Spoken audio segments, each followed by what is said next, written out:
CSIS 1430 is filmed before a live studio audience. Hey everybody, Jeff Stone here. I've got a quick little clue, tip / hint that will help you out on your lottery assignment.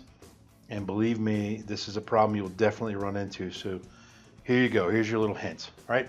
So what's gonna happen here, whenever you are going to write to the document using PHP, ooh, where's my head? JavaScript, sorry about that. Whenever you're gonna write to the document using JavaScript, you're gonna possibly run into this error. So what you wanna do here, let's say we wanna display some content right here. So we know how to do that, right? We come over here to JavaScript and we say document.get element by ID, and the ID was called display stuff, right? So we do display stuff, and then we want to set its inner text property, for example, equal to this is some content or something like this. Okay, very simple, easy to do. However, when I go to run this, if I refresh the page, nothing happens. If I go look in the console here, you'll see that I actually have a console error. It says cannot set property of inner text of null on line 1. Well, line 1 is trying to set the inner text property of this thing right here, which it's claiming is null. Why is it claiming that it's null? I didn't spell display stuff wrong. I go in here and I look, and sure enough, I spelled display stuff correctly.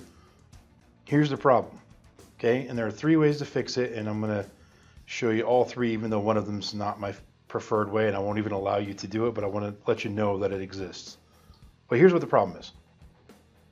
This line 6 right here is this code right here. It would be no different than if this code were actually right inside of here, right? We didn't have a separate JavaScript file. We're looking at the source.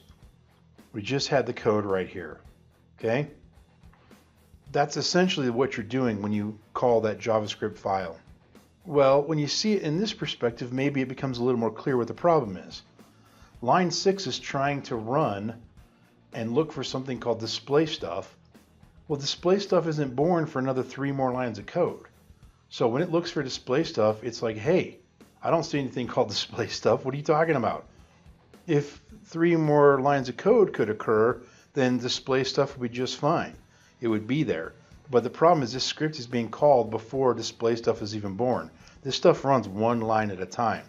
So let's just refresh again, and we'll see that it times out here and gives us an error right here. And again, it says cannot set property inner text of null over here on the right. Okay, how do you fix it? Well, I already pointed out that this is running before the display stuff is born. Okay, so why don't we just move this to after the display stuff is born? And the answer is you can do that. I will not allow it, but you can do it. Okay, let me show you. When I refresh, stop this and refresh, and sure enough, this is some content, works just fine. I didn't get the error. Okay, now for this class, I want to not do it this way. The reason I don't want to do it this way is because I like to keep the HTML by itself, and I want the script and the style and everything either in the head or in a separate file. So even if we went back to this method here where we're doing source equals js/script.js, and we move this content back to that JavaScript file right here, everything will work. If I refresh, still working just fine. However, what I don't want is to mix scripting with HTML, right? So I want to keep this up here. Now, it's not wrong, it's not bad syntax, it's just good structure to do it the way I'm doing it right now. But the way you're doing it right now, Jeff, it doesn't work. You're right, it doesn't. So let's fix that problem, okay? So there are 2 approaches that both of which are fine and are acceptable for this class, okay? Approach number 1, there is a property that you can put into the body tag, or any tag for that matter, called onLoad. We've already looked at the onClick. Well, I could say onLoad, do something, okay? So a simple thing I could do is do that, right? Run that code that's right there. I could do that. My quotes are going to be weird because they're inside of double quotes there. So I could do that. Let's fix all these double quotes here to single quotes. This would work just fine, right? I'm going to go ahead and do that. Get rid of that for just a minute. And when I refresh, still works no problem.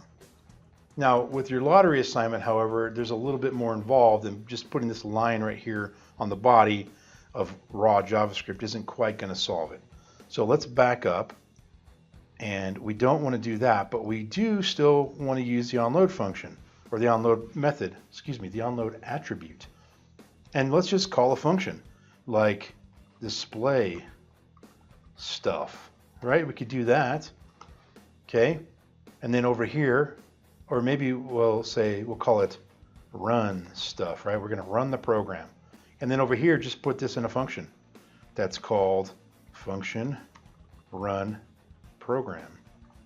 Or is it run stuff? What did I call it? Run stuff, sorry. Use better names. Run stuff. And then inside of there, we just put this, okay? So in the context of your lottery program, you could put your entire lottery game right inside of here. That's one thing you do. But what this does, it says wait until the entire page is loaded and then call that function. That's what the onload property does. Okay, so I refresh and it works just fine. I just refreshed it and it still shows the content. Just to prove that that's working, we'll change this. This is some other content, and as you can see, it is working. Okay, that's a pretty common way, and that was pretty much the only way until relatively recently, where JavaScript added a new fun little keyword. But make sure that this makes sense here, right? I make a function, put all of my lottery code right in here, and then I don't call that function until the page loads, or in this case, the body loads, once the body loads. Okay, so once the body loads, well, display stuff is inside the body. Okay, but there's a way easier way, and you're going to be wondering why I didn't just show you this the first time. But I want you to know all the different methods. Okay, so get rid of that onload business. Go away.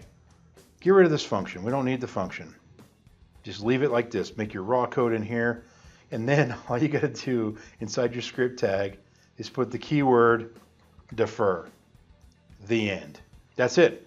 And that just tells the browser, hey, defer loading this script until the whole page is loaded. That's all it means. Okay, so stick that little keyword in there, refresh, and everything works just fine. So I know that was a long way to go for a simple idea, but I want to make sure you understand what the problem is and that you understand some of the possible solutions. So hopefully that helps, and good luck with the lottery assignment.